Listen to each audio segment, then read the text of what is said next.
which I couldn't do if you told me to. And we expend tens of thousands of dollars on every missing person case looking for them. And nobody thinks about putting that in on the front end to mitigate it happening at all. And I didn't think about that because you have somebody who has autism, they're going to have that all their life. And it's not something that comes in at the end of their life. That's right. So it's going to be something that has to be thought about from the beginning. Well, and the challenging situation is that the diagnosis rate is growing fast, right? So there's an MIT researcher who believes that by 2020, half of all children born will be diagnosed on the autism spectrum.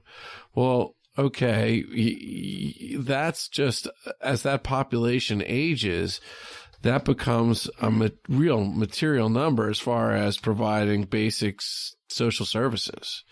And as you say, they didn't have a productive part of their life before they got dementia. They are with this mental disability from the get-go, right? So, it's an interesting, we'll be faced with an interesting problem. Yeah, I never even thought about that because in 2 generations or some arbitrary number, autism could be the dementia of that time. Because it's going to get bad. I see it more and more with, there was a dementia researcher who went missing and she had dementia at 43, I think. So it is not, don't trick yourself into thinking it's something that comes to people in their 70s. Right. It can happen early. But it's kind of like, it's kind of like when you see somebody who's very young and has diabetes and you think about, wow, they've got the expense and the burden of that the entire life. That's right. They never got a break for it. And that's right.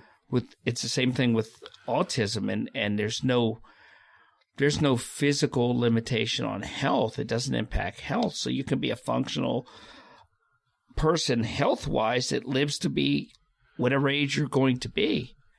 That's right. Now, mind you, we're talking as if it's sort of one monolithic block or bucket, and it isn't. They call it a spectrum for a reason. So the higher functioning end of the spectrum, those folks with maybe some minor accommodations or no accommodations may be able to work, live, drive, take care of themselves, find a partner, marry, have children, whatever, right? And they're just sort of the quirky, socially awkward ones, right? At the other end of the spectrum, maybe we have nonverbal folks that really are going to need a full support day to day just to live and a supported living environment, so forth, and everything in between. So, this isn't one type that we have that's monolithic. We problem solve for that. We have to problem solve for different aspects of it. I was just lumping it all, and you're right. How does Asperger's fit into the spectrum? So Asperger syndrome is named after Dr. Asperger, is a German doctor, and sort of in early autism research, there was the Asperger school in Germany, school of thought in Germany, and then the Leo Kanner school of thought here in the United States. So Kanner's view was much more sort of consistent with intense intervention and more intern type therapy and so forth, whereas Asperger's view was we should adapt ourselves to teach and live the way that this part of the population teaches and lives. They sort of a different operating system versus Kanner's view, which is this is a problem, a disease, whatever that needs to be solved, right? And then sort of World War II came along. And of course, all of Asperger's research was in German, so it didn't get as much legs as Kanner's research.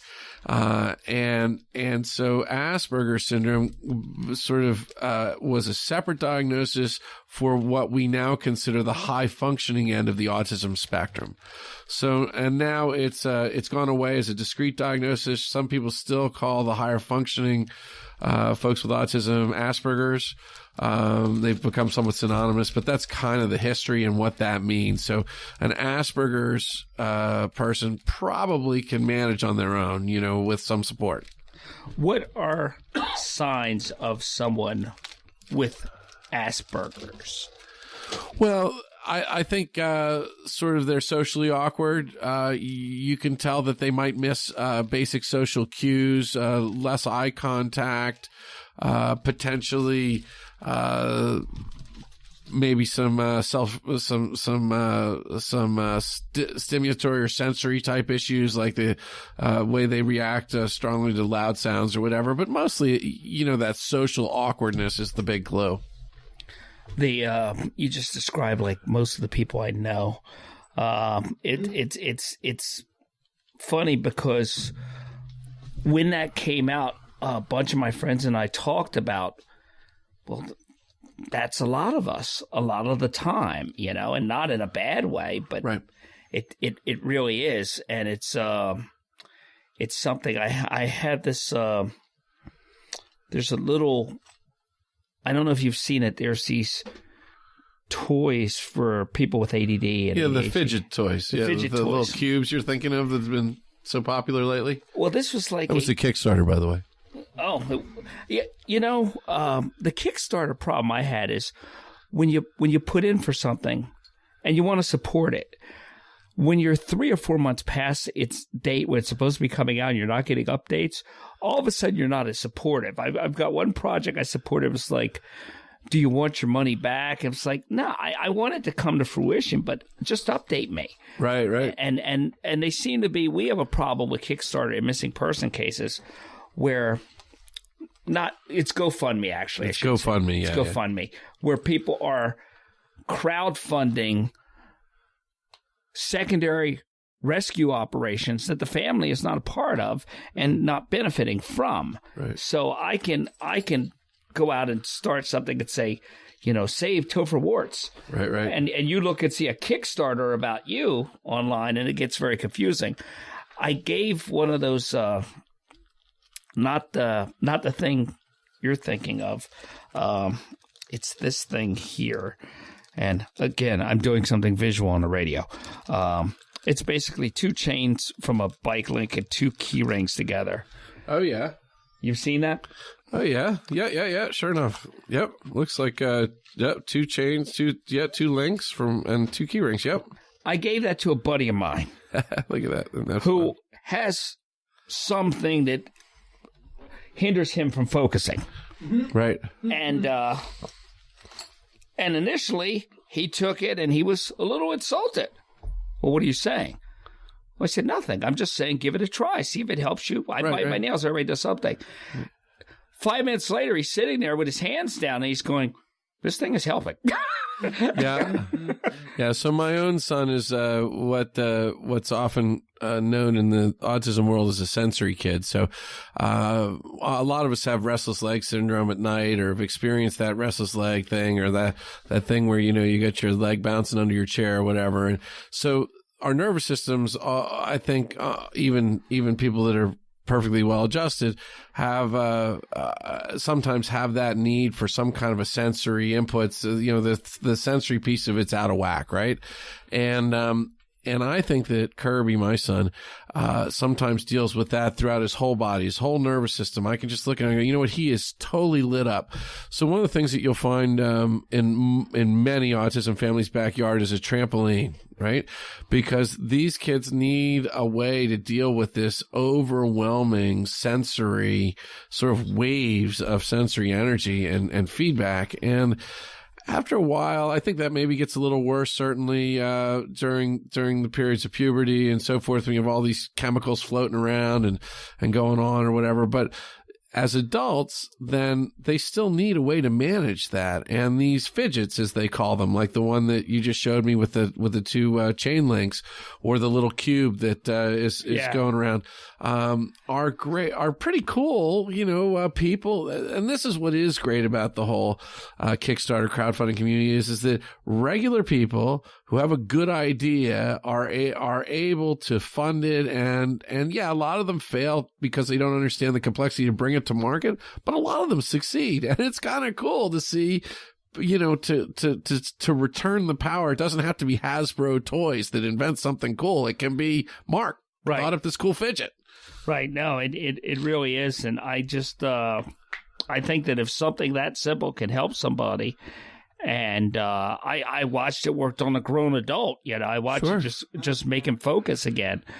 But remember those pens that used to have the 4 colors ink? Yeah. And you have the 4 little sliders on the top, and just sit there and just click from one to the next, to the next, to the next, to the next, go around and around and around. I think those were maybe an early example of, they were meant to be a pen, but they worked out to be a great fidget. Yeah. You just described most of my 3rd grade year. Exactly, right? Yeah. Mark's actually got one in his bag. Yeah. He would. Yeah. And it's funny you talk about ways that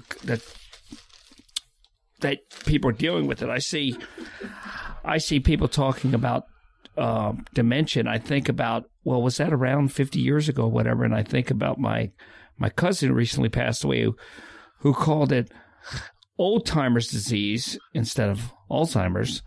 Oh, I call it that too. Because he was both mispronouncing it, but giving it a better, more understandable name, which he did with many things. But you wonder if you had a situation there where I have a friend who, when he goes to the mall, he always parks in the same spot, so he doesn't have to look for his car. And I wonder sometimes if we're just compensating, ahead of time. Is that why disrupting our habit throws us off? When I'm doing an investigation or something, I have my process. If I get distracted by somebody in a process, I can miss a part of it. And sometimes it could seem rigid, which doesn't make me a whole lot different at the end of the day than that missing child that walks up the wrong set of steps and sits in a chair as part of his routine.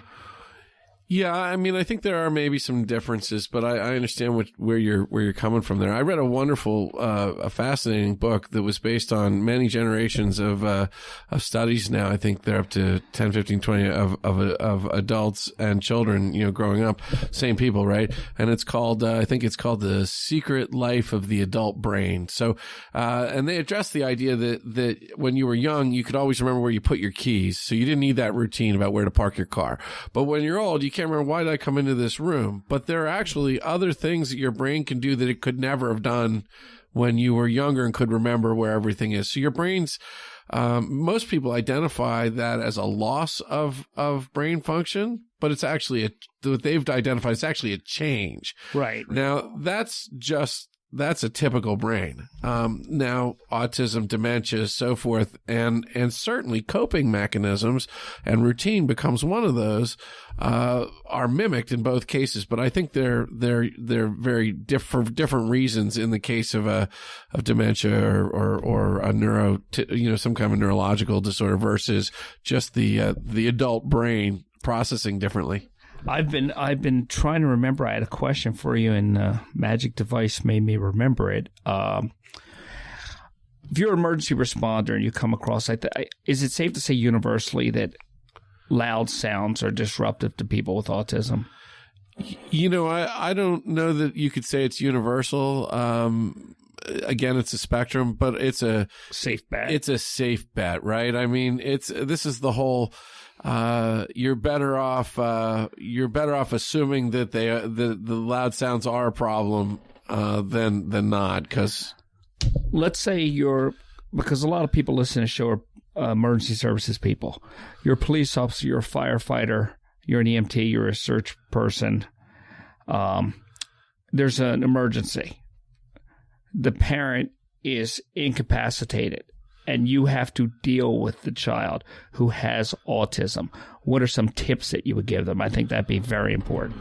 Well, certainly a quiet space is a good idea, right? Because remember, whether it's, first of all, autism means to oneself, right? So in most cases, this population, they're loners. They're more comfortable with their own company and maybe an iPad with, Bob the Builder machines on it than they are in a group of people. So what's the first thing that happens in an emergency situation? A whole bunch of people show up. right? So, you almost certainly have a struggle with that, right? So if you can get that child off in a quiet space with one